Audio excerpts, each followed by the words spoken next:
આ ઇતિહાસ બોલું છું, અહીં લખેલું છે, એ વાંચું. મારે કોઈ મોઢે થઈ મારે તમારી પાસે કઈ પદ્મશ્રી નથી લઈ લેવા, અને મળતો જ મારે નથી જોતો. મેં ચારણ હું, મેં બાત કરું, वो सही बात है. સમાજને ઉપયોગી વાત નાખવાની. તે દિવસે ઈ કોકણની પટ્ટી ઉપર દરિયાની માથે પેલી નેવી ઊભી કરી શકતો હતો. તેથી મોખડાજી ગોહિલ છે, ઈ પોતાની ધરતીને હાચવીને બેઠો હતો અને વિદેશીઓને લૂંટી લેતો હતો. તે દિવસે ઈ ચાંચિયા તરીકે ઓળખાણો હતો, પણ પોતાના વતનનું રખોડ કર્યું અને આપણને શીખવામાં આવ્યું. તમે વિચાર તો કરો, કાલ સવારે પાકિસ્તાનથી 8-10 લબર મૂછિયા આવ્યા અને આખા મુંબઈને કબજે કરી.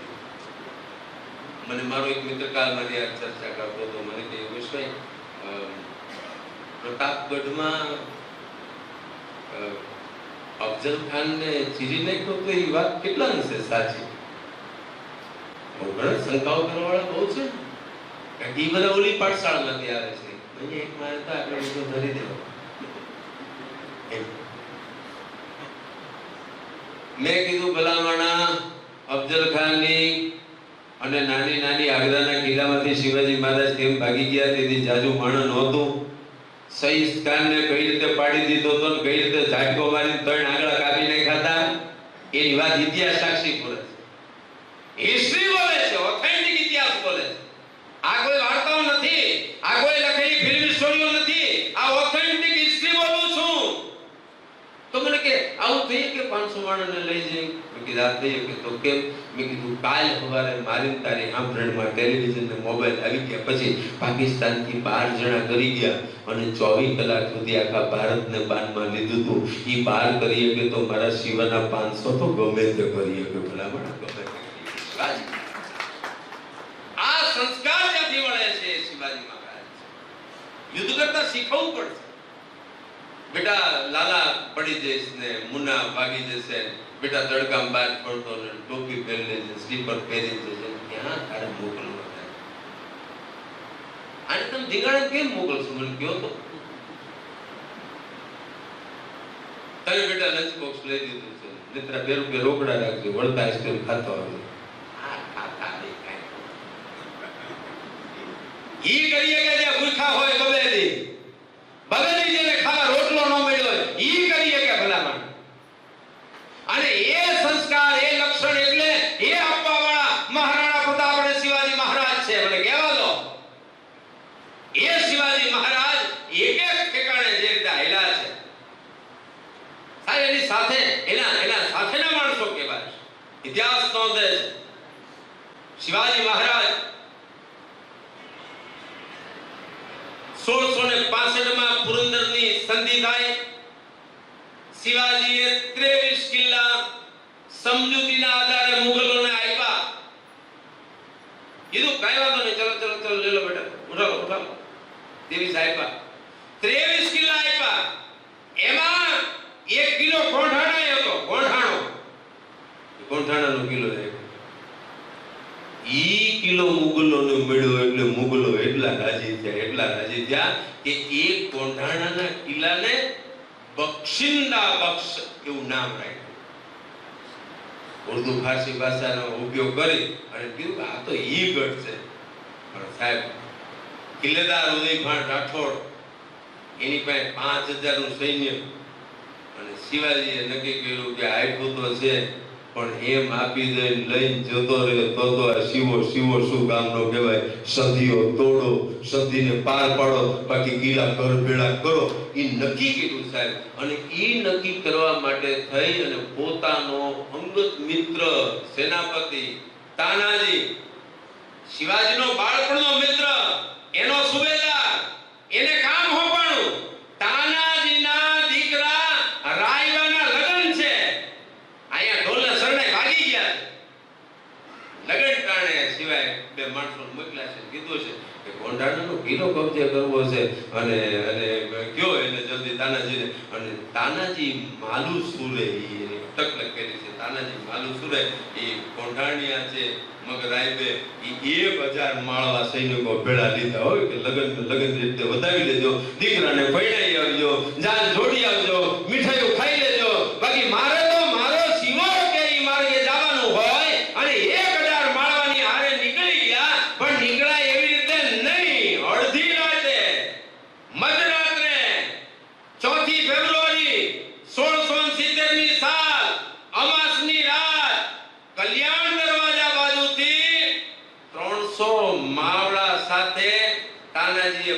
લીધો. ધીમે ધીમે ધીમે એ ધરતી, એ જગ્યા પણ જોવા જેવી છે. આપ સૌ જોઈએ છે શિવાજી મહારાજે જે વર્ણન કર્યું, ડુંગરાઓ, ટેકરાઓ, બીજું કાંઈ નથી, એકલી ડુંગરમાળ છે, એમાં યુદ્ધ કરવાનું. રાજસ્થાનના યુદ્ધો છે એ બધા સપાટ મેદાનોમાં થયા છે. અહીં તો ડુંગરા, ઝરણા, ઝાડવા, જંગલ એની વચ્ચે, અને આટલા બધાને લઈ અને સાહેબ આમ કે નામ ઉભો રહ્યો, અને આમ કે નામ કે મોટી શિલા ઉભેલી. હા, તાનાજી અટકી ગયો. હવે શું કરશું? मालवा सैनिक को पूछे से तानाजी ये क्या होगा कि कुछ नहीं, चिंता मत कीजिए, है रास्ता है आपके पास. અને જેને ઘોર પડકે આપણે જેને ગો કહીએ, એ ગો કાઢ્યો પાડેલી મોટી કરેલી, એને ખબર નથી કોઈ કામ લાગે, દોરડું રાખેલું, પૂછડે કચકચાઈને બાંધ્યું, ગોને છૂટી મૂકી અને સડસડાટ કરતી એવડી મોટી શિલા હતી, એની માથે ચોટી ગઈ. ગોની માથે તમે આખી આખી જીભ ફેરવો તો બે ટાયર ફરી વળે તોય પાછી આમાં હમી નમી થઈ જાય. એનું નામ ગો કહેવાય. ગો એટલે ઈ કહેવાય.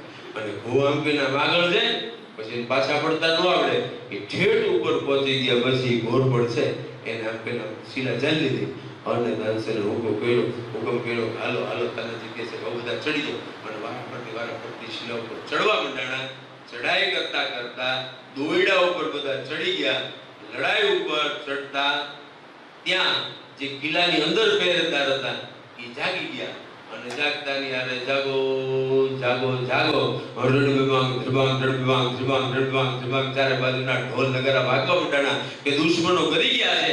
આ તાનોજી અને 500-1000 માવડા સૈનિકો ઈ બાકા જીકી બોલવા માંડાણી. અને ઈ બાકા જીકી બોલતા બોલતા ઉદયભાન અને તાનાજીનું યુદ્ધ થયું. સાહેબ, તાનાજીના ડાબા હાથમાં ઢાલ હતી, એક હાથમાં તલવાર, ડાબા હાથમાં. સાહેબ, મને યાદી થાય છે, આપ મને યાદ કરાવજો ટુડિયા સાહેબ. હું સંગીત નાટક એકેડેમીનો અધ્યક્ષ હતો ત્યારે ઉદયનીરુએ કેન્દ્રમાં મેમ્બર બનતો, એટલે આસામમાં એક કાર્યક્રમ હતો, એમાં મને બોલાવ્યો.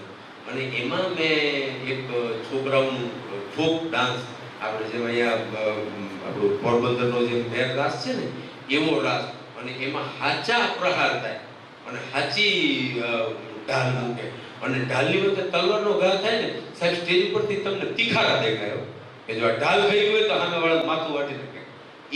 એવા લોકનૃત્યો આજે પણ છે.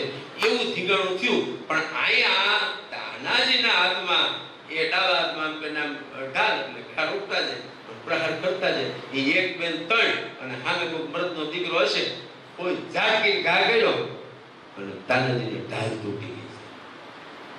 ઢાલ તૂટી એટલે તાનાજી સમજો, ઓહો, કારણ કે ઢાલ એટલે તાકાત છે. એક માણસના બદલે 3 માણસ થઈ ગયા, ઢાલો એટલે 3 થઈ ગયા. ઢાલ તૂટી ગઈ.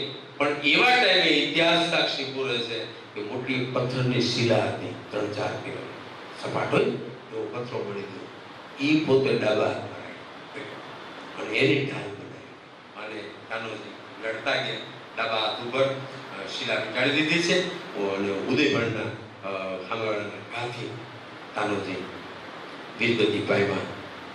માં ધરતીની માથે પડી લોહી હેલું જાય છે. તાનોજી કહતો જાય છે કે કાંઈ વાંધો નહીં, રાષ્ટ્ર માટે, દેશ માટે મારા પ્રાણ અપાઈ ગયા. અને તાનાજીના ભાઈ સૂર્યાજી એ સાથે છે. એ પછી યુદ્ધની કમાન સંભાળે છે. અને તાનાજી પડ્યા, આ શબ્દ પ્રયોગ હતા સાહેબ આપણા માટે. વીરગતિ પામે ને એ ઉજળી ગયો, મરી ગયો એવું ન કહેવાય, અવસાન થયું એમ ન કહેવાય. પડ્યો એ સર્જાયો એના માટે પડ્યો એ ખબર પડી. સૂર્યાજીએ કમાન સંભાળી. પણ સૂર્યાજીએ કમાન સાંભળે ન સાંભળે એ પેલા નેતા આગેવાન ઈ કેવો હોય જેવો હોય, વાહે દોરા જ હોય સાહેબ. ગોદડું તમે સીવો ને એટલે કાણા હોય પડે, ઈ હોયના કાણે દોહરો હોરો હેલે, અને ખબર પડતા આખું ગોદડું ભરાઈ જાય, અંદર દોરા રહી જાય, અને હવાર થતા બહાર નીકળી હોય. આ નેતાના ગુણ છે. કોણ નીકળી જાય, પોતાને જે લોકોને લઈ જવા છે એને લઈ જાય. તો અહીંયા ખબર પડી કે તાનાજી પડ્યો છે અને સૂર્ય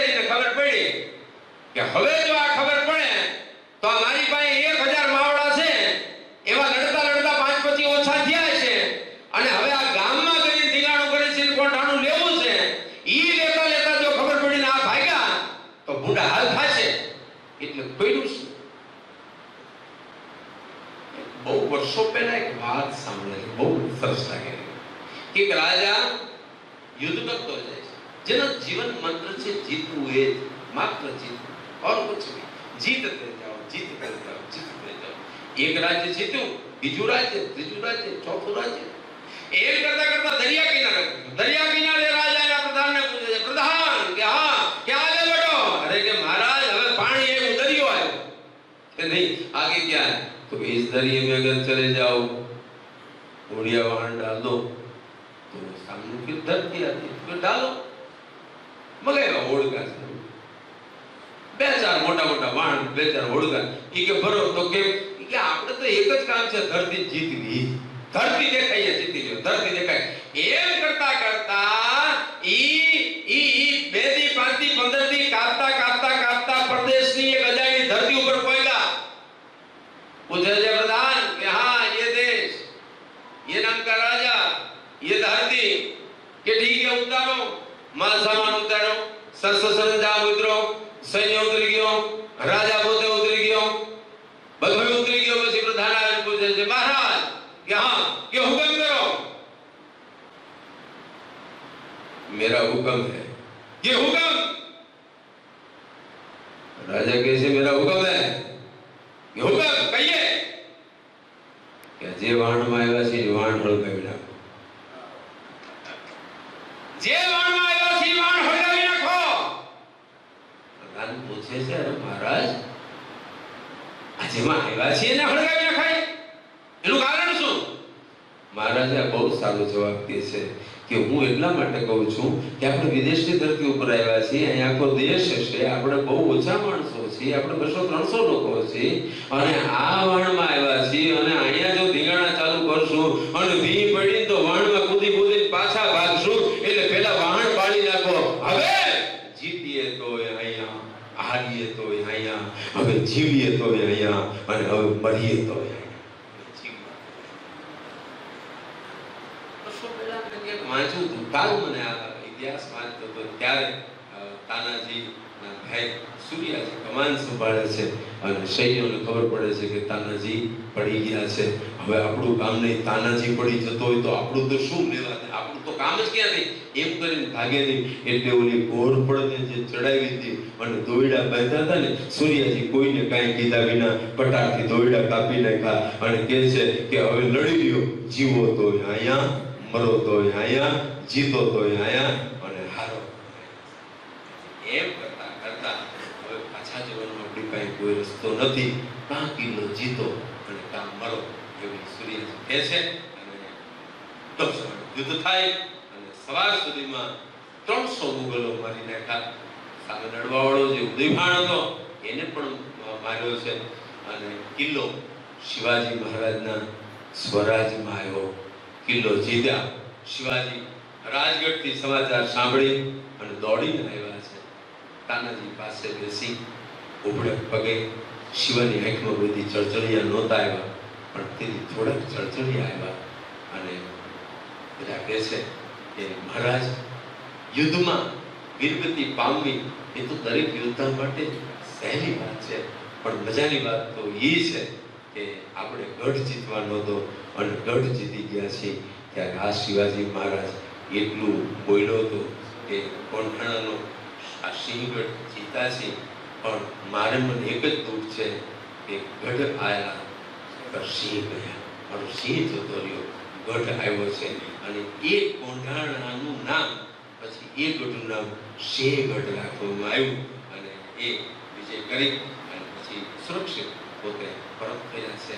એવા જેને માના ઉદરમાં બેઠા બેઠા સંસ્કાર લીધા હતા અને કીધું હતું કે ઘૂઘરા દાવણી પોપટ લાકડી ફેરવી લેજે જાજ રે, એ સિવા ફેરવી લેજે આજ, એ કાલે તારે હાથ રેવાની, આરાતી બંબોળ ભવાની, શિવાજી નીંદ રૂનાવે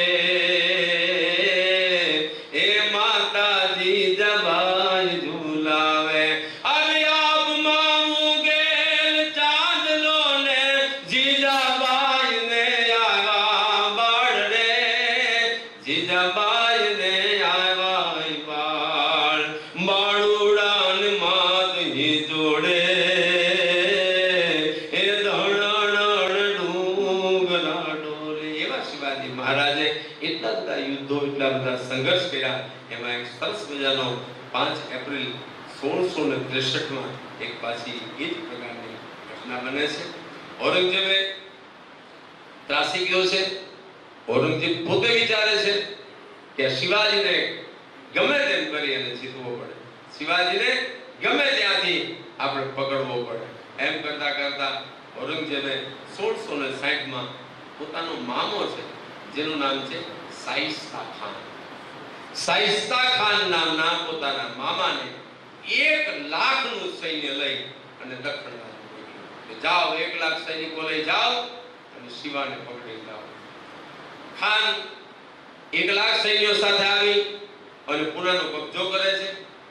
શિવાજી મહારાજનું બાળપણનું જે ઘર હતું, લાલ મહલ નામનું જે ઘર જેમાં શિવાજી મહારાજ બાળપણમાં ઉછરેલા, એ જ લાલ મહલમાં આ શાઇસ્તા ખાન નામનો તુરક્કો આવી અને માં ભારતીનો જે દુશ્મન કહી શકાય એવો એ જ મકાનમાં એને મુકામ કર્યો છે.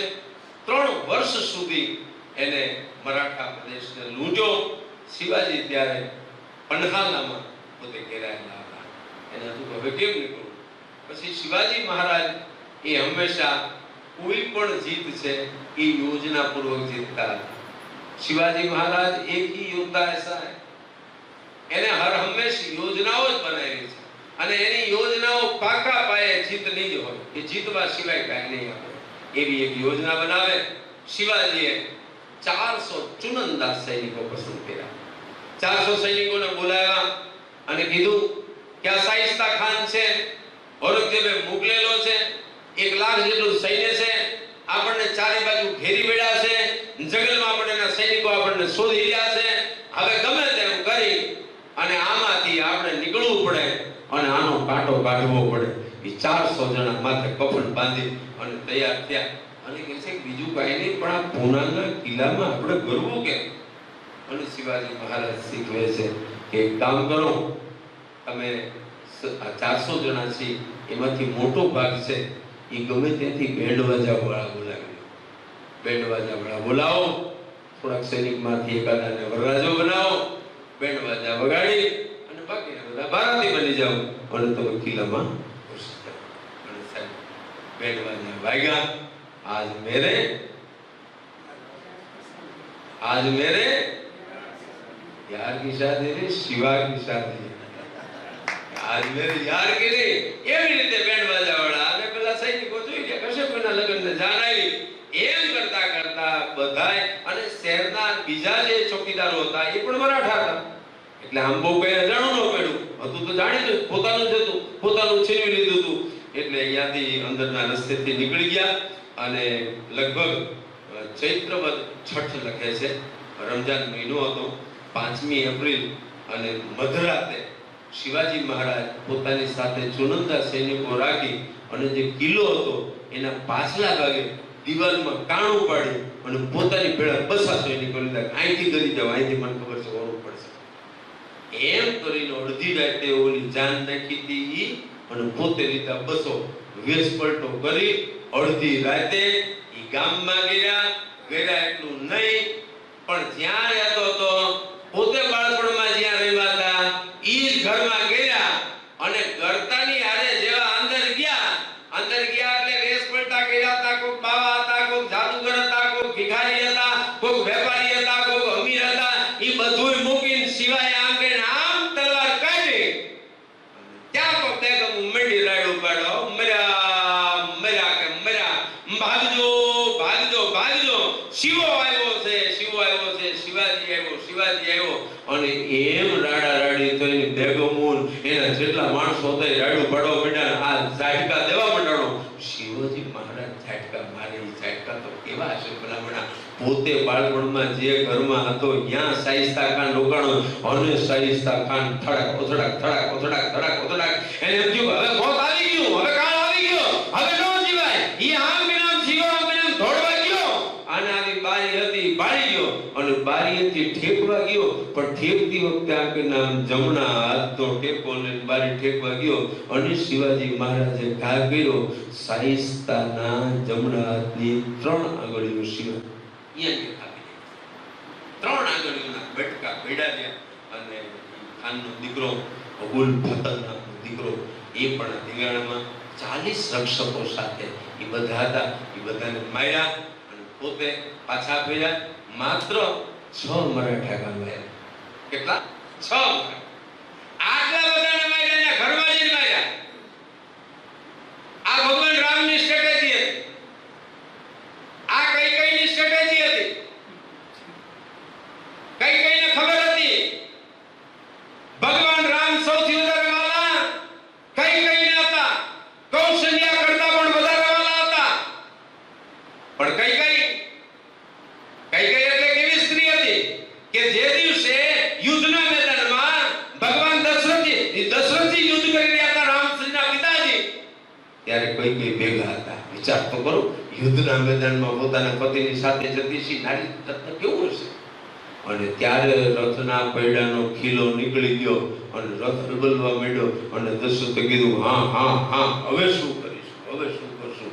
અને કઈકઈએ મોઢાનું રેખા બદલ્યા સિવાય કીધું કે તમે યુદ્ધ કરતા રહ્યો, હું ખીલાવાળી વ્યવસ્થા કરું છું. અને ત્યારે પોતાના હાથની આંગળીઓ છે એ ખીલામાં ધરબી દીધી. એ કઈકઈ હતી. એ સાહેબ ઇતિહાસને ધર્મગ્રંથોને આપણે સમજી શક્યા નથી. बड़े दुख के साथ कहना पड़ता है ये भारत देश में આ તમામ ધર્મ ગ્રંથોને મનોરંજનના સાધનો બનાવ્યા છે. આ મનોરંજન નથી, આ યુગોનું મનોમંથન છે. મારી માં ભારતી આપણે બધું આડું એ કઈ રામને બોલાવીને ખાનગીમાં કહે છે તમારાથી વાલા કોઈ છે નહીં હો, સવારે જાગવાનું તમારું મોઢું ન જોવું ત્યાં સુધી કોઈનું મોઢું ન જોતી. હે રઘુકુળ ભૂષણ, હે રામ, મારા વારંવાર દીકરા કે રાવણનો એટલો બધો ત્રાસ વધ્યો છે. ભગવાન શિવ એના પર પ્રસન્ન થયા, 9 ગ્રહોને ખાટલાના પાયે બાંધીને વહી ગયો. હવે પહોંચાય એમ નથી, કારણ કે અહીંયા ધર્મ છે, અહીંયા ધર્મ છે, અહીંયા અસત્ય છે, અહીંયા સત્ય છે. હવે આપણે લડવું પડશે. અને લડવા માટે થઈને તમારો બાપ તમને કોઈથી લડવા નહીં જવા દે, કારણ કે તમે એનો જીવ છો, તમે એનો કાળજાનો ઘટકો છો, તમને નોખા નહીં પડવા દે. એટલે હું એક આવું નાટક કરું છું જેમાં હું તમને કહીશ કે તમારે હવે વનવાસ જવાનું છે. મારી બાપ જતા રહેજો. આપ સૌ વાંચવા વાળા છો, સારા શ્રોતાઓ છો, એટલે કહું છું. દોલત ભટ્ટ નામના આપણા ખૂબ પ્રખ્યાત લેખક હમણાં થોડા વર્ષો પહેલા જ આપણી વચ્ચે રજા લીધી, મને એનો ખૂબ લાભ મળ્યો છે. એમને કઈ નામની નવલકથા લખી છે. તમે કોઈ ન વાંચી હોય તો વાંચી લેજો, મારી ભલામણ છે, તમને ખબર પડશે. એ સ્ટ્રેટેજીમાં પહેલો મુદ્દો એ હતો કે હે રામ, તમે અહીંયા ગાદીએ બેસો તો વહેલો મોડો ગમે ત્યારે રાવણ હુમલો કરવા આવવાનો અને હુમલો કરશે એટલે આપણા રાષ્ટ્રને નુકસાન થશે. તમે જતા રહ્યો હાલમાં અને હુમલો ત્યાં કરો. પરિણામ એ આવ્યું કઈ કીધું તેમ હુમલો અહીંયા કર્યો એટલે હનુમાનજી મહારાજે આખી લંકા હળગાવી નાખી. નુકસાન અયોધ્યા નથી થયું. અયોધ્યાને આખું યુદ્ધ થયું, રાવણ જેવો રાવણ પડ્યો, પણ અયોધ્યાને ખબર નથી. તો એવી સ્ટ્રેટેજીથી કદાચ કોઈએ આ હિંદવાણાની રખવાળી કરી હોય તો એ હતા છત્રપતિ શિવાજી મહારાજ. એને બરાબરની ખબર હતી કે મારા સૈનિકો ઓછામાં ઓછા, એટલે માત્ર ને માત્ર ઇતિહાસ નોંધે છે માત્ર 6 મરાઠા ગામ.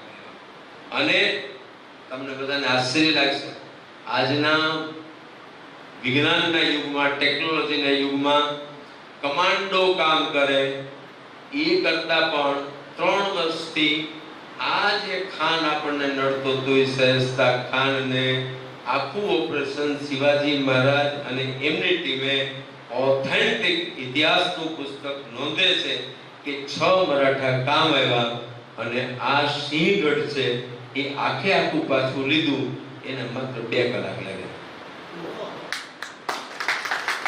જાન ગઈ આવી ગઈ, પોતે બાકરો પણ આવી ગઈ, ગેરાઈ આવી ગયું, રાણીઓ ભાગી, ભાગીનું ત્રણ કાપી નાખ્યા અને દીકરાને પાડી દીધો અને 300 બીજા પાડી દીધા. અને 2 કલાક લાગ્યા હતા. પરિણામ એ શાઇસ્તા ખાન ઇજ્જત ગુમાવી અને જતો રહ્યો. ઔરંગઝેબ ખૂબ જ ગુસ્સે, ઔરંગઝેબ નથી કે હું તો તને માનતો હતો, તું પૂરું કરીશ ને બદલા આ તું નાક વઢાવીને આવ્યો, આ આંગળા કપડા નાક વઢાવ્યું કહેવાય આપણી ઝાલાવાડી ભાષા. એટલે એને કીધું કે ભાઈ તું હવે હું તને બદલી નાખું છું, તારે અહીંયા રહેવાની જરૂર નથી. એટલે એને બંગાળ રવાના કરી દીધો અને બંગાળ રવાના કરી અને એક બહુ સરસ ઇતિહાસ નોંધે છે. એટલે આ વાક્ય બોલવું આપણને ગમશે. ડાયરામાં બોલતા એવું વાક્ય ઇતિહાસના લોકોએ પણ નોંધ્યું છે કે ઔરંગઝેબે શાઇસ્તા ખાનને એમ કીધું કે હવે તારે ત્યાં પુણેમાં રહેવાની જરૂર નથી, હવે તું તાત્કાલિક બંગાળ જતો રહે અને જો હવે તારે પુણેમાં રહેવું હોય તો શિવાજીની પરવાનગી લે છે. આ વાક્ય નોંધે છે હિસ્ટોરિકલ. એને કીધું તો એને પૂછી લેજે. અને આ છાપાથી મરાઠાઓનું મનોબળ ખૂબ વધ્યું. યુરોપીય દફતર, યુરોપિયન ગેજેટ્સ જે બધા હતા એમાં પણ બહુ સ્પષ્ટ રીતે નોંધાયું છે. અને એ ગેજેટ્સમાં એમાં નોંધીને લખેલું છે કે Shivaji cut off the fingers of Shaista Khan. શિવાજીએ શાઇસ્તા ખાનની આંગળી કાપી નાખી એવું સ્પષ્ટ લખેલું છે. પોતે પોતાની સત્તા ઊભી કરી, એમાં પણ અષ્ટપ્રધાન મંડળ એની એક આપણે જ્યારે કોઈને વિચાર પણ નહીં આવે ત્યારે એમને અષ્ટપ્રધાન મંડળ બનાવ્યું. શિવાજીએ 1674માં પોતાનો જ્યારે રાજ્યાભિષેક થાય છે, છત્રપતિ બને છે, ત્યારે મંત્રીમંડળની વ્યવસ્થિત રચના કરી. એમાં 8 મંત્રીઓ રાખ્યા, એટલે કે અષ્ટપ્રધાન, અને બધા સીધા રાજાને જવાબદાર. સીધે સીધું રાજાને રાજા કામ કરતો હોય એ જ રીતે એ લોકોએ કામ કરવાનું થાય. અને 1674ની કામગીરી આજના જે ખાતાઓ છે એવી તે દિવસે 1674માં કેવી હતી તો કે પેશવા એટલે કે મુખ્ય પ્રધાન, મોટોપાન, ત્રંબક પિંગળે રાજ્ય વહીવટ અને રાજાની ગેરહાજરીમાં એ સહી કરી શકે. આટલા પાઉસ ત્યાં આપેલા શિવાજી મહારાજ કે તમારે પછી રાહ નહીં જોવાની, ગયા છે જંગલમાં, હું તો મારા મારી ગમે ત્યાં ચડી જાઉં. આપણે વાટ જોતા હોય આવે થારું આવે થારું, એ આવે પછી સહી થાય એવું નહોતું. આને સ્પષ્ટતા કરી કે સહી કરવાનો પણ અધિકાર. આમદ્ય, મજમુદાર, નિવો, સોનદેવ, જમા ખર્ચ, મહેસૂલ વિભાગ, આનો એક આખો વિભાગ કર્યો જેને આજે આપણે ફાઇનાન્સ મિનિસ્ટર કહીએ છીએ. તો ફાઇનાન્સની વ્યવસ્થા કઈ રીતે હોય. પછી એ જ રીતે ત્રીજી વ્યવસ્થા સચિવ, સુરુન્વિમ, અન્નાજી દત્તો, મરાઠી શબ્દો પણ ત્યાં ઉપયોગ થયેલા છે. અન્નાજી દત્તો રાજકીય પત્ર વ્યવહાર અને ફરમાન એટલે કે હોમ સેક્રેટરી, તો એ હોમનો પણ વિભાગ સોંપ્યો. ચોથું હતું મંત્રી, વાકેનીસ, દત્તાજી ત્રંબક, રાજાની રોજનીશી, ખાનગી બાબત એટલે કે પર્સનલ સેક્રેટરી, એક એમનો પર્સનલ સેક્રેટરી આપવામાં હતો. સેનાપતિ, સરનોબત, હમીરરાવ મોહિતે, લશ્કર ભરતી, તાલીમ, યુદ્ધ એટલે કે ડિફેન્સ મિનિસ્ટ્રી. તો ડિફેન્સ મિનિસ્ટ્રી છે એ પણ એમને જવાબદારી અપાઈ. સુમન, તબીર, રામચંદ્રપંત માવડેકર એને પરરાજ્ય સાથે સંધિ વિગ્રહ એટલે આજે જે આપણી ફોરેન મિનિસ્ટ્રી છે એ ફોરેન મિનિસ્ટ્રીનું કામ સોંપાયું. ન્યાયાધીશ નીરાજી રાવજી દિવાની, ફોજદારી ન્યાય એટલે કે ચીફ જસ્ટિસનો પણ પોતાના રાજ્યમાં ન્યાય દઈ શકે. અને પંડિત રાવ રઘુનાથ પંત ધર્મ એ દાન, શાસ્ત્ર અને શિક્ષા એટલે કે રિલિજિયસ અફેર્સ એનું પણ ધ્યાન લઈ અને આ રીતે અષ્ટપ્રધાન મંડળની રચના કરી. ખાસિયતો શિવાજી મહારાજના રાજ્યતંત્રની આજના દિવસે આપણે યાદ કરીએ છીએ ત્યારે આજે દિવસ જ્યારે એમણે પોતાનું સ્વરાજ કઈ રીતે કીધું કે આ પ્રધાનમંડળ જીતવું, સુરક્ષા, આ બધી જ બાબતોનું ધ્યાન રાખ્યું. પણ મહત્વતા શું હતી, ઇતિહાસ જે નોંધે છે એ વાતો એવી છે. ખાસિયતોમાં એક ખાસિયત શિવાજી મહારાજના રાજ્યની એ હતી કે બધાને રોકડ પગાર ચૂકવો. રોકડ પગાર બધાને ચૂકવો. 5 રૂપિયા વધારે માંગે તો આપી દો, એ જરૂર હોય તો સંતોષ. બધાને રોકડ પગાર, જાગીર કોઈ નહીં. અને આ બધું મળે લાયકાત ઉપર મળે, ખાનદાની નોકરી. ફલાણા બેનો દીકરો છે, આપણે આમ તેમ કોકના ભાણિયાઓને બેઠવા પડે, ચાલી ભાણિયો આપણો નથી ઇટાલી તો આપણે બેઠવો પડે. શું કામ? ખાનદાની નીચે આ શિવાજી મહારાજે કીધું. અને કીધું પગાર, કારણ કે જમીન આપો તો એ દીકરાનો હક બને. જમીન નહીં, પૈસા કેટલા જોઈએ, રહેવા મકાન દિવસે આપી દીધા. તો એની ખાસિયત એક ખાસિયતમાં પગાર, બધાને રોકડ પગાર, જાગીર નહીં, જેથી ખાનદાની ન બને. બીજી બાબત એ હતી કે એને બહુ જ મજબૂત રીતે, જેમ મેં શરૂઆત કરી એના વિશેષ ડિટેલમાં જ્યારે તમે એનું ઐતિહાસિક વાંચશો ને ત્યારે ખ્યાલ આવશે કે એમની પાસે બહુ જ મોટું બાતમી ખાતું હતું, જાસૂસ બાતમી ખાતું. દરેક કિલ્લે પરગણે એક એક જાસૂસ હેરલ્ડ રાખવામાં આવતો અને એ રાજાને સીધો રિપોર્ટ કરે. અને મીડિયા કે સીધું રાજાને, શિવાજી મહારાજને સીધા મળે. મને કહેવા દો, કયા વગર રહી નથી શકતો, બહાર ન નીકળવું જોઈએ, પણ આપણા નરેન્દ્રભાઈ મોદી સાહેબની આ ખાસિયત છે. શિવાજી મહારાજજી કરે છે.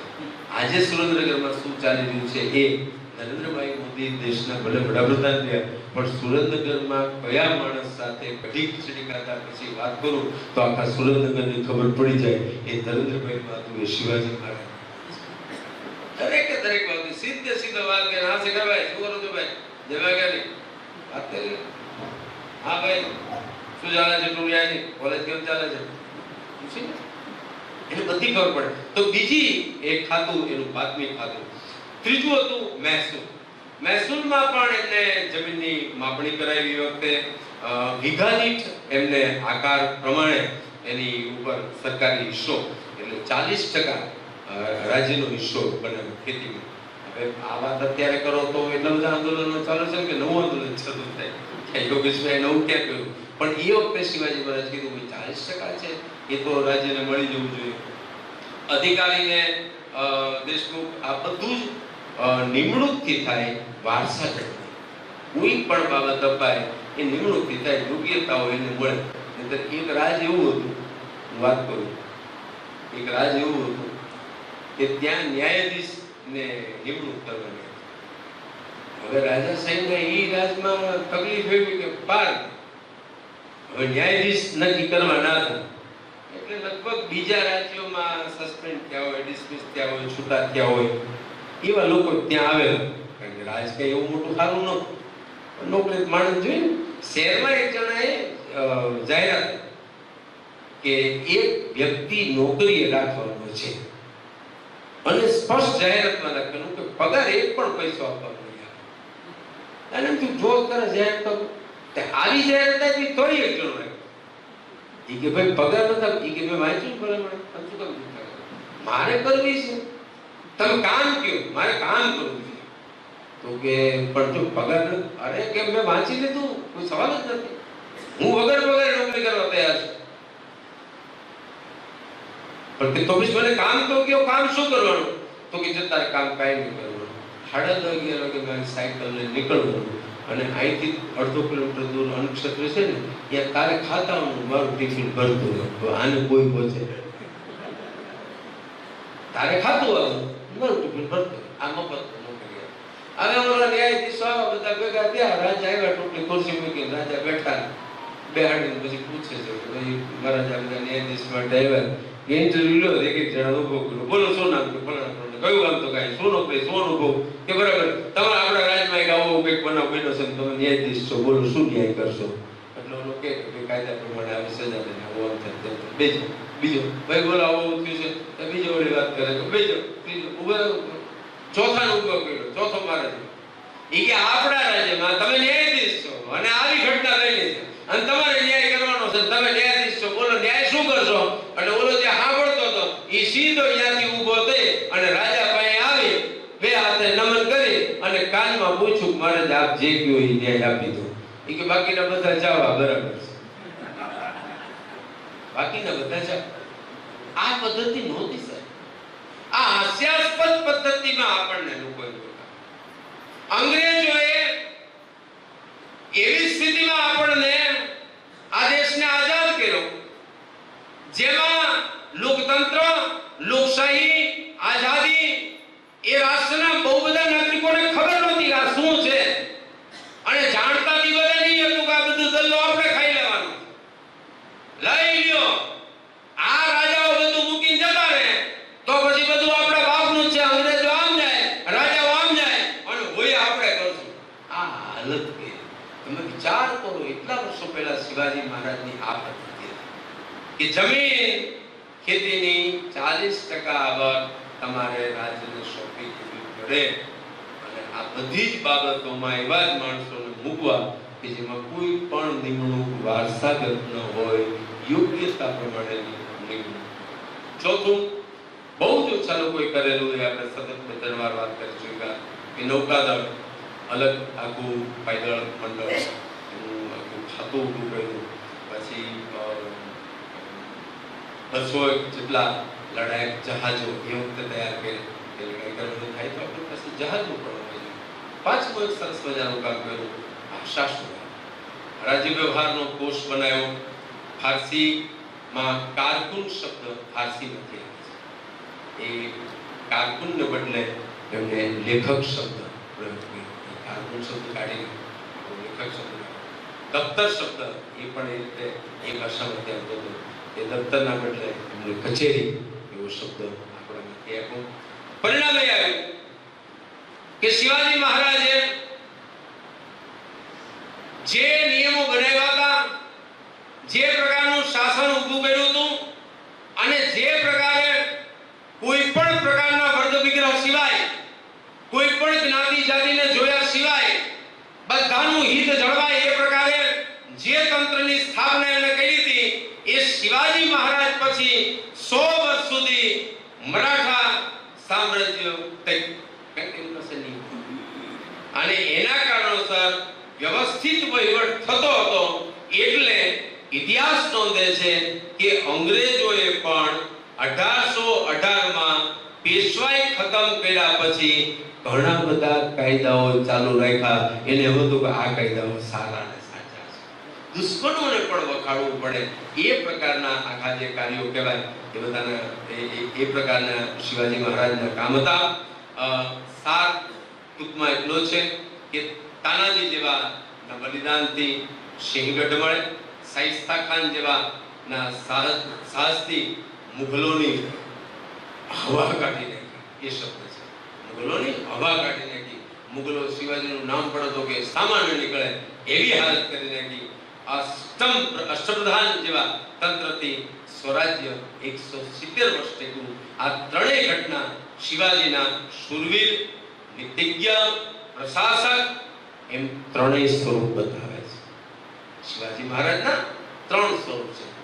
શૂરવીર તો છે જ પોતે, પણ એટલા જ નીતિજ્ઞ છે અને એટલા જ સારા પ્રશાસક છે. આ પ્રકારે શિવાજી મહારાજે પોતાનું એક અદ્ભુત પ્રસંગ આપ સૌ જાણતા છો. લોકો ઇતિહાસ તરીકે હું થોડો તમારી સમક્ષ એને વાંચી દઉં તો ખ્યાલ આવશે. પુરંદરની સંધિમાં 11 જૂન 1665 માં મુઘલ સેનાપતિ મિર્ઝા રાજા જયસિંહે પુરંદરનો કિલ્લો ઘેરી લીધો. શિવાજી પાસે મર્યાદિત વિકલ્પ હતા, એટલે કંઈ થઈ શકે એવું નહોતું. એટલે સંધિની શરતો મૂકવામાં આવી. 23 કિલ્લા મુઘલોને આપવા અને માત્ર 12 છે એ કિલ્લા તમારે રાખવા. આ પ્રકારની એક સંધિનું આયોજન થાય. સંભાજીને 5000 ના મનસુબેદાર બનાવવા, શિવાજીને આગ્રા જઈ અને ઔરંગઝેબને મળવાનું. આ બધા નિયમો વાતો નથી રહી. શિવાજી મહારાજ કહે છે કે બીજું તો કાંઈ નહીં, હું આવું છું, પણ હું અપમાન સહન નહીં કરી શકું. મારું કોઈ પણ રીતે અપમાન ન થવું જોઈએ, કારણ કે હું શિવો છું, હું શિવાજી છું. આ જેનામાં તાકાત નથી, હું શિવાજી છું. આ રાષ્ટ્રને આવા પુરુષોની જરૂર છે. નાની નાની બાબતમાં આપણે પ્રભાવિત થઈ જઈએ, એ આપણે શું ભલું કરીશું? નાના નાના માણસોથી પ્રભાવિત થઈ જઈએ. બહુ સ્પષ્ટતાથી લખ્યું કે ભાઈ બાકી તો બધું જે થાય પણ મારું અપમાન ન થયું. જયસિંહ એ ત્યારે શપથ લઈ અને કહે છે કે બાદશાહના દરબારમાં શિવાજીનું અપમાન નહીં થાય એ જવાબદારી મારી છે. અને આગ્રાના દરબારમાં 12 મે 1666 શિવાજી પોતે ત્યાં 4000 સૈનિકો સાથે આગ્રા પહોંચ્યા. ઔરંગઝેબનો 50મો જન્મદિવસ દરબારમાં ઉજવાઈ રહ્યો છે. ઘણા બધા લોકો એકત્રિત થયા છે અને એ એકત્રિત થયેલા લોકોની વચ્ચે શિવાજીને ત્રીજી હરોળમાં બેસાડવામાં આવ્યા. શિવાજી સ્વયં પોતે વિચારતા હતા કે આ તો મારું ઘોર અપમાન કહેવાય, મને ત્રીજી લાઈનમાં બેસાડ્યો છે, ત્રીજી હરોળમાં બેસાડ્યા, અને નાના નાના જે સુબેદારો હતા એને પાછળ ઉભા રાખ્યા. જસવંતસિંહ જેવા પરાજિત રાજાઓ છે એ આગળ હતા. ઇતિહાસ સમજે છે કે એવા પરાજિત રાજાઓ હતા એ આગળ હતા, અને આ વિજય થવાવાળા છે એને પાછળ રાખ્યા. શિવાજી ખૂબ જ ક્રોધિત થયા, ખૂબ જ ગુસ્સે થયા, અને એટલા બધા લોકોની વચ્ચે શિવાજી મહારાજ ત્રાડ પાડીને કહે છે કે હું આવા અપમાન માટે તખડતી નથી આવ્યો. હા, શું છે મારું અપમાન? હું આવા અપમાન સહન કરવા દખણથી નથી આવ્યો. હું આવા અપમાન સહન કરવા દખણથી નથી આવ્યો. એટલા બધાની વચ્ચે જબરજસ્ત ત્રાડ પાડીને શિવાજી મહારાજ બોલે છે, અને ત્યાં પોતે જાણે કે બેભાન થઈ ગયા છે, નાટક કરે છે. રાજદ્વારી માણસો સીધા શિવાજી મહારાજને લઈ જાય છે, અને ઔરંગઝેબ છે એ શિવાજીને નજરકેદ કરે છે. જયસિંહના પુત્રની હવેલીમાં પોતે ત્યાં રાખવામાં આવ્યા. અલગ હવેલીમાં એમને કેદ કરી દીધા. ચારે બાજુ ફૌલાદ ખાનની આખી ચોકી હતી એ લગાવી દીધી, લોખંડની આખી જે હોય ચોકી, માણસો. અને પછી શિવાજી મહારાજની આ બધી વાતો જ્યારે હું આપણે કહું છું ત્યારે આગ્રાના આ પોતે નજરકેદ બન્યા પછી ઔરંગઝેબ જેવા વ્યક્તિએ એને નજરકેદ કર્યા છે. એક બહુ સરસ મજાનો પ્રસંગ મને યાદ આવે છે. માં ભવાની, તુળજા ભવાનીને માનવા વાળા શિવાજી મહારાજ હતા.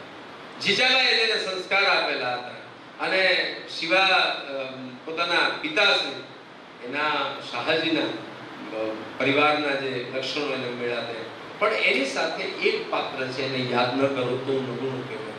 ભારતીય પરંપરામાં સૌથી મોટું મહત્વ ગુરુનું છે. શિવાજી મહારાજના એવા એક ગુરુ જેનું નામ છે સમર્થ રામદાસજી. રામદાસજીને ખૂબ માનતા શિવાજી મહારાજ, ખૂબ માનતા. એક દિવસ શિવાજી મહારાજ બેઠા છે અને એમનો સમાચાર મળે છે કે આજે નગરમાં ગુરુદેવ પધાર્યા છે. શિવાજી મહારાજ કહે છે ક્યાં છે ગુરુજી મહારાજ, ક્યાં હતા? તો કહે છે કે ફલાણા વિસ્તારમાં ભિક્ષાટન માટે નીકળતા હતા, ભિક્ષા માંગતા હતા. શિવાજી મહારાજને થયું કે મારા ગુરુ અને ભિક્ષા માંગે, જાઓ અત્યારે જાઓ, બે ઘોડે સવારો જાઓ, ન હોય તો ભેગા લગી લેતા જાઓ. અને વિવેકપૂર્વક નમન કરી, વંદન કરી અને કહેજો કે આપને શિવાય બોલાવ્યા છે, અહીંયા લઈ આવો. બે ઘોડે સવારો બગી સાથે પહોંચી ગયા. રામદાસજી તો હાથમાં પોતાનું ભિક્ષા પાત્ર લઈ ભિક્ષા માંગતા હતા, શેરી, અને બે રાજના માણસો રોકે છે, નમન કરે, વંદન કરે છે, અને કહે છે કે આપણે શિવાજી મહારાજ બોલાવ્યા છે, અને સત્વર જ બોલાવ્યા છે, એટલે રથ, ઘોડી, બગી જે કાંઈ હોય એ તૈયારી કરી બેસાડી દીધા. ગુરુજી પોતે ગુરુદેવ આવી ગયા. શિવાજી મહારાજ બેઠા છે, ત્યાં ભગવાધારી રામદાસજી હાથમાં ભિક્ષા પાત્રને આવ્યા, પણ શિવાજી મહારાજ પોતાની ગાદી ઉપરથી, સિંહાસન ઉપરથી ઊભા થઈ અને હળી કાઢી, દોડ્યા. લાકડી પડે પગમાં પડી ગયા, પગ પકડ્યા, ગુરુદેવ ગુરુદેવ ગુરુદેવ, હરે શિવા હરે શિવા. હું કરીને પોતાની ગાદી ઉપર પોતે બેસી ગયા. અને શિવાજી કહે છે કે ગુરુદેવ, મને આજે સમાચાર મળ્યા કે આપ નગરમાં આવી અને આપ ભિક્ષા માંગી રહ્યા હતા. એ મને સમાચાર મળ્યા કે હા શિવા, હું તો ભગવાન ધારી છું, મારું તો કામ જ એ છે ને, મારે તો ભિક્ષા જ માંગવાની હોય. કે ના, આ ભિક્ષા માંગવે મને ન ગમે. કેમ? કે આપ મારા ગુરુ છો, હું શિવાજી મહારાજ. માગો, મારી પાસે માગો, જે જોઈએ હું તમને આપી દઉં. એક પળની પણ ચિંતા કર્યા સિવાય રામદાસજી ગુરુ શિવાજી મહારાજને હાથમાં રાજદંડ રાખ્યો હતો અને કીધું કે એક કામ કર. તો કે શું? હું કહું તું આપી દઈશ ને? કે હા, કે તારો રાજદંડ આપી દે. અને શિવાજી આવું વાત નહીં અને રાજદંડ આપી દે. ગુરુદેવ, ચાર પણ કરવાનો આવ્યો, આ રાજદંડ આપી દીધો, ભિક્ષા ન માંગતા કે નહીં માંગો. અને શિવાજી કહે છે કે હુકમ કરો, રાજદંડ આપના હાથમાં. એટલે પોતે જે સિંહાસન ઉપર બેઠા હતા ત્યાં ભગવાધારી બાવો હાથમાં રાજદંડ લઈને બેસી ગયો. અને શિવાજી કીધું બે જાઓ. નીચે બેસી ગયા શિવાજી કે હુકમ કરો, આદેશ કરો, ક્યાં લે કે શું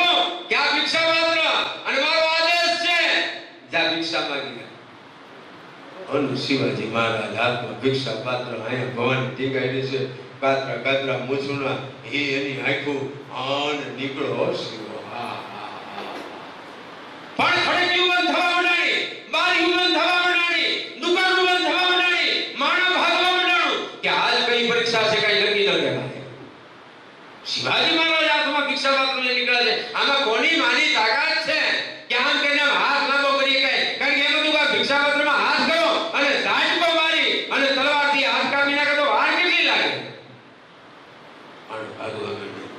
2 કલાક શિવાજી મહારાજ હાથમાં ભિક્ષા પાત્ર લઈ ફરી અને પછી રાજગઢમાં પહોંચ્યા. ત્યાં તો હાથમાં રાજગઢ.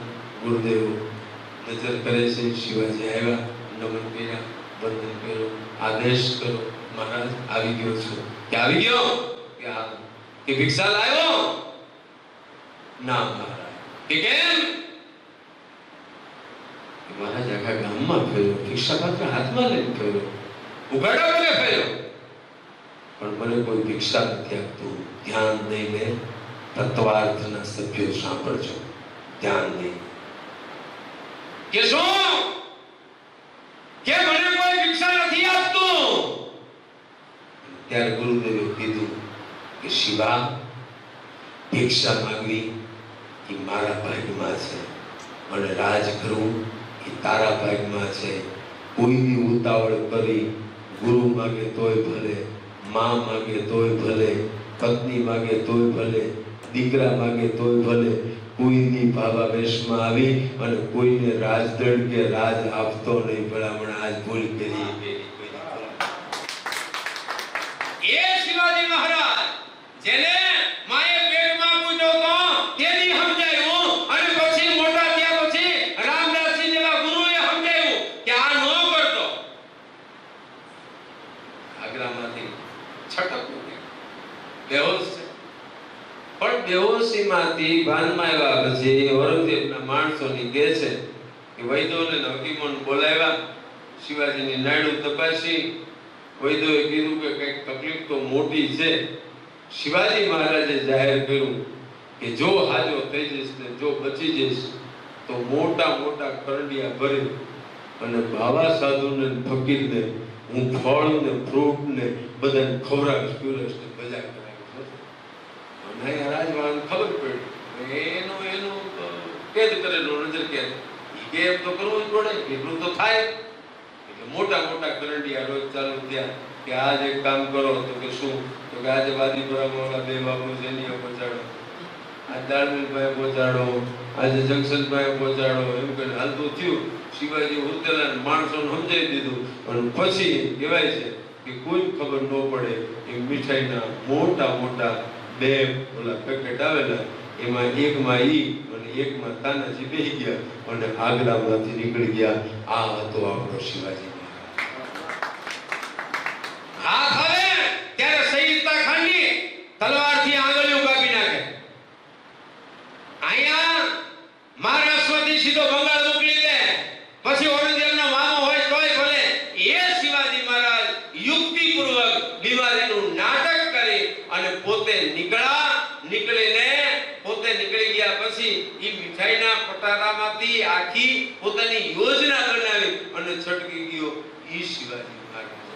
એટલે શ્રી ગુરુ ચરણ સરોજ રજ નિજમન મુકુલ સુધારી બરનો રઘુબર વિમલ જસ જો દાયક ફલ ચારી બુદ્ધિહીન તન જાન કે સુમિરવ પવન કુમાર બલ બુદ્ધિ વિદ્યા દેહુ મોહી હરહુ કલેશ વિકાર જય હનુમાન જ્ઞાન ગણ સાગર જય કપેશ દેહલોક ઉજાગર અને રામદૂત અતુલિત બલ શ્રી ગુરુ ચરણ સરોજ રજ નિજમન મુકુલ સુધારી બરનમ રઘુબર વિમલ જસ જો દાયક ફલ ચારી બુદ્ધિહીન તન જાન કે સુમિરવ પવન બળ બુદ્ધિ બધુંય હોય એને હનુમાનજી મહારાજ.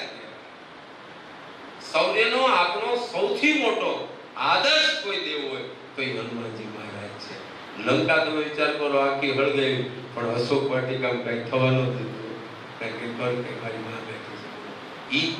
એ ગુણ તમને અહીંયા શિવાજી મહારાજમાં જોવા મળે. અને પછી તો યમુના કિનારે પોતાના પેલાથી ઘોડા તૈયાર રાખેલા વેશ બદલી સાધુ વૈરાગી પઠાણ બની અને મથુરા વારાણસી પૂરી થઈ અને 12 સપ્ટેમ્બર 1666 પોતે રાજગઢ પહોંચ્યા. 27 દિવસમાં 1200 કિલોમીટરનો પ્રવાસ કર્યો. ઇતિહાસમાં 27 દિવસ 1200 કિલોમીટર. અને ઔરંગઝેબની પ્રતિક્રિયા શું હતી? ઇતિહાસ નોંધે છે કે ઔરંગઝેબની પ્રતિક્રિયા હતી કે શિવા તો ફકીર બન ગયા, શિવા તો ફકીર બન ગયા કઈ અને પાછળ સૈન્ય જાઓ પકડી કોઈ નોય જયસિંહને દક્ષિણમાંથી પાછો બોલાવી લીધો. અને પછી છેલ્લી એક વાત, અફઝલ ખાનનો વધ 1659 લખે છે. એ અફઝલ ખાન સાથે બીજાપુરની આદલશાહીએ શિવાજીને ખતમ કરવા માટે સેનાપતિ અફઝલ ખાનને આદલશાહી હુકમ કર્યો કે જાઓ ગમે તેમ કરી અને તમે શિવાજીને પકડવો હોય કોઈ પણ જીવતો કે કોઈ પણ હિસાબે તમને પકડી લો. અને 20,000નું સૈન્ય લઈ અને સેનાપતિ અફઝલ ખાન નીકળો છે. 65 હાથી છે, ભેગા ઊંટ છે, ભેગી તોપું છે અને અફઝલ ખાન છે એ જાહેરમાં કહેતો ફરતો હતો કે શિવાજી છે એ તો પહાડી ઉંદર છે, શિવાજી એ તો પહાડ પર ચૂવા છે, શિવાજી છે એ તો પહાડનો ઉંદર છે અને એને જીવતો પકડીને હું બીજાપુર લઈ જઈશ. હું એને જીવતો પકડવા નીકળો છું. અને બીજાપુરને રસ્તામાં તુળજા ભવાનીનું મંદિર આવે છે. એ મંદિર પણ એમ કહેવાય છે કે એને અફઝલ ખાને લૂંટ્યું. પંઢરપુરમાં વિઠ્ઠલ મંદિર બચાવ્યું, એને પણ તોડ્યું. અને પછી શિવાજીએ યુક્તિ કરી કે કંઈક યુક્તિ કરવી પડે નેત્રામાં. પણ શિવાજી એટલે સૂર્ય, સવારના પોરમાં સૂર્ય ઉગે એટલે પૃથ્વીના અંધકારા ઉડી જાય ભલામણા, ગમે તેવા અંધારાના ઓળા આવે એની સામે. અને શિવાજી પછી યુક્તિ કરી અને સ્થળની પસંદગી કરી.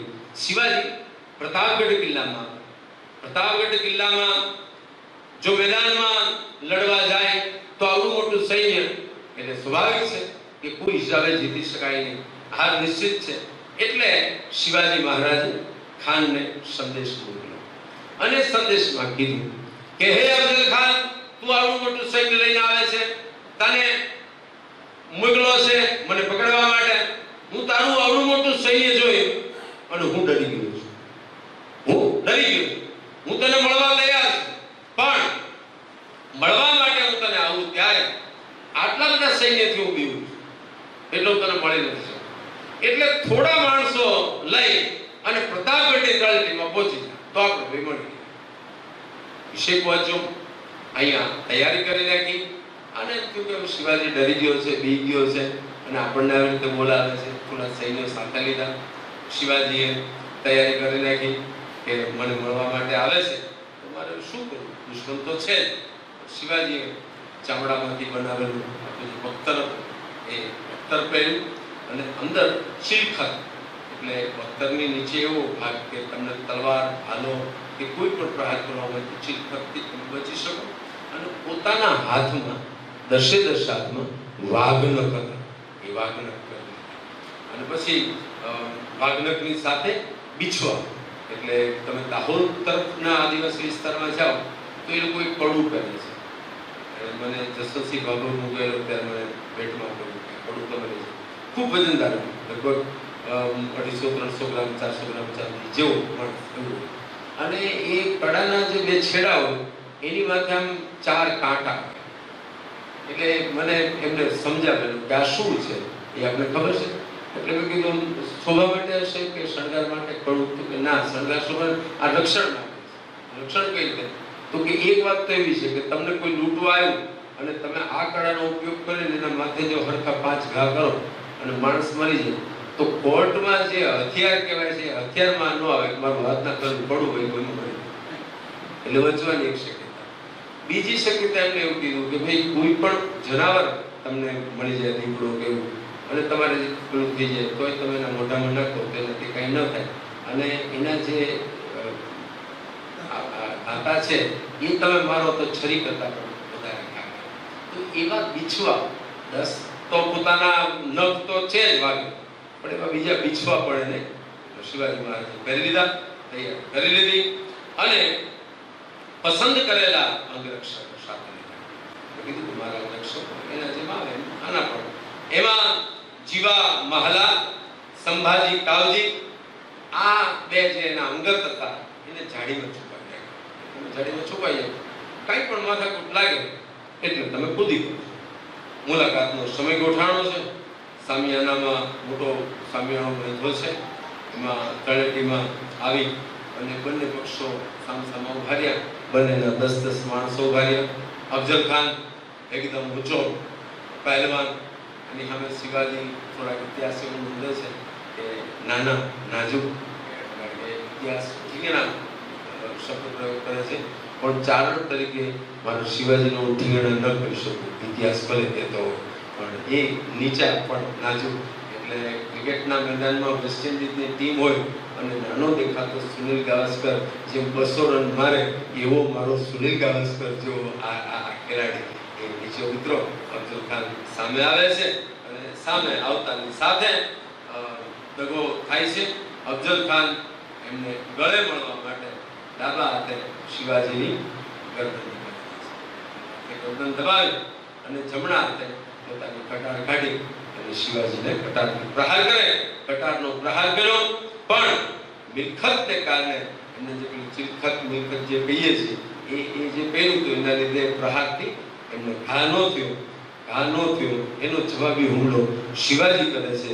શિવાજીએ તરત વાઘનખથી એ ખાનનું આખું પેટ ફાડી નાખ્યું અને પીછવાથી એના 2 આંતરડા હતા એ આખા બહાર કાઢી નાખ્યા.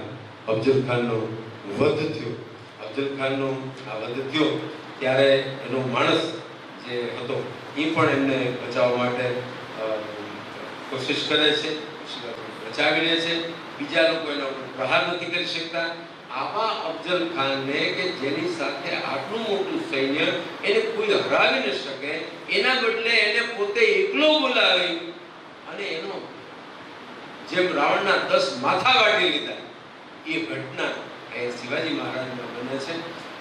શિવાજી મહારાજ આ પ્રકારે જુદા જુદા ઘટનાઓ, જેમાં સંઘર્ષો, યુદ્ધો અને સંકેત થતા જ પછી તો માણસો 5000 માણસો હતા એ પણ તૂટી પડ્યા.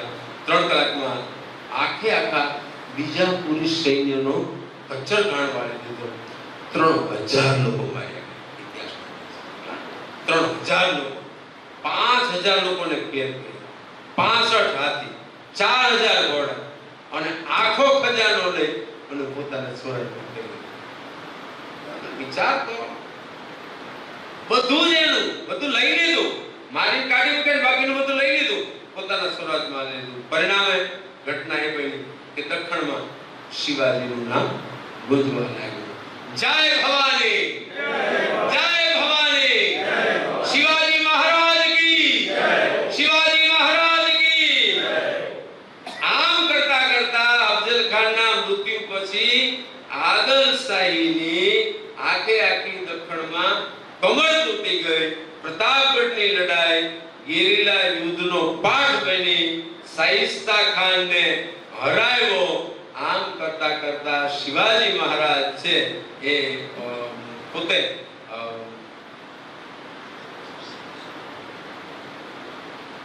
આ પ્રકારે જુદા જુદા જેટલા સંઘર્ષો જેટલા કરવા પડે બધા જ સંઘર્ષો કરી અને શિવાજી મહારાજ એ પોતે બદલા લેતા, પોતાનું સૈન્ય મજબૂત કર્યું અને પોતાનું કહી શકાય એવું સ્વરાજ એની સ્થાપના પુરંદરની નજરકેદમાંથી છટકી ગયા, બધું શરૂ કર્યું અને શિવરાજ ભૂષણ નામનો ગ્રંથ લખી અને કવિ પોતે એના સુંદર મજાના કાવ્યો લખ્યા છે. શિવાજી કઈ યુદ્ધ કર્યા, કેવા પ્રહારો કર્યા, શિવાજીની પુણે શું હતી, એ બધું જ તમને એમાં મળી જશે.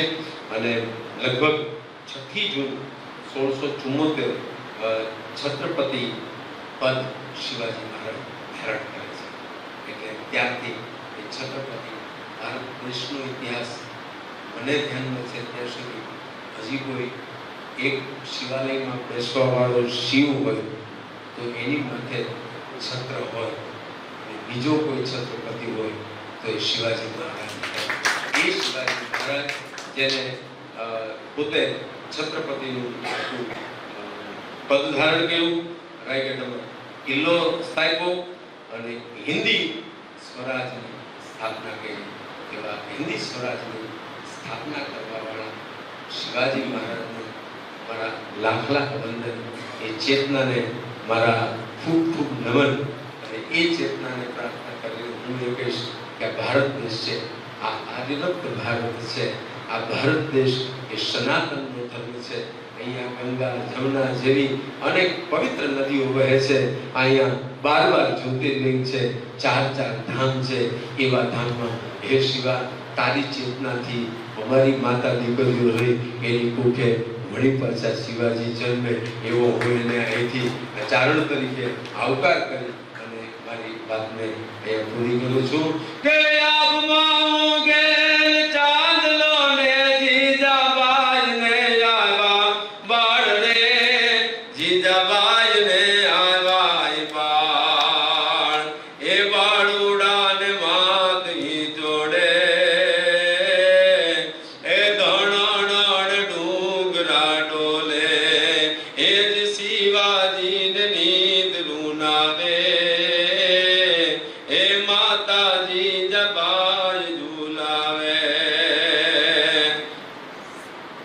શિવાજી મહારાજની આ વાત આપના સમક્ષ મૂકી છે. ઇતિહાસના નોંધનીય જે કહી શકાય એવા પુસ્તકોમાંથી જે મને પ્રાપ્ત થઈ એવી માહિતી મેં આપની વચ્ચે રજૂ કરી છે. અને ધન્ય ધન્ય આર્ય રમણી એ અમર છે ઇતિહાસમાં. એવી જીજાબાઈને લાખ લાખ વંદન કરી, નમન કરી. શિવાજી મહારાજની યાદીમાં આજથી હું અહીંયા જાહેરાત એ કરું છું કે આખા ગુજરાત રાજ્યમાં જ્યાં પણ મિનિમમ 50-100 લોકો મને મળશે તો આજે તો મારો પહેલો પ્રયોગ છે. એટલે પહેલા પ્રયોગના કારણોસર ફૂટનોટ એની નોંધ થોડીક વાંચવામાં ને પણ તમને થોડી ક્ષતિ લાગી હશે. કારણ કે અમે તો કડકડાટ દડગરના માથા માથા વગરના દળનું ગોંડું ગણ હજુગનું ગોંડું બરાબરની બાકા છે કે બોલી છે બોલવા ટેવાયેલા હોય, તમે સાંભળવા ટેવાયેલા હોય. પણ મારી ઈચ્છા એવી છે કે આ પ્રકારે પૂરેપૂરો જો વિષય મુકાય તો શિવાજી મહારાજનું એક અદ્ભુત ચિત્ર ઊભું થઈ શકે. મારું કામ તો એટલું છે, મારે રોજ એક હાથી નથી જોતો, મારે રોજ એક જાગીર નથી જોતી. મારે તો એક ગામમાં જવું એટલે રોજના 2 જણા શિવાજી મહારાજ વિશે સાચું સમજે અને મા ભારતીની સેવા કરે તો મારો જન્મનો ફેરો સફળ કહેવાય. આપ સૌએ મને સતત આટલી વાર સાંભળો એ બદલ હું આપ સૌનો આભાર માનું છું.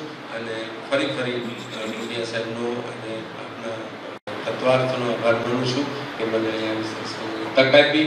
આપ સૌનો ખૂબ આભાર. વંદે માતરમ. ભારત માતા કી જય. જય જય ગરવી ગુજરાત. જય ભવાની, જય ભવાની.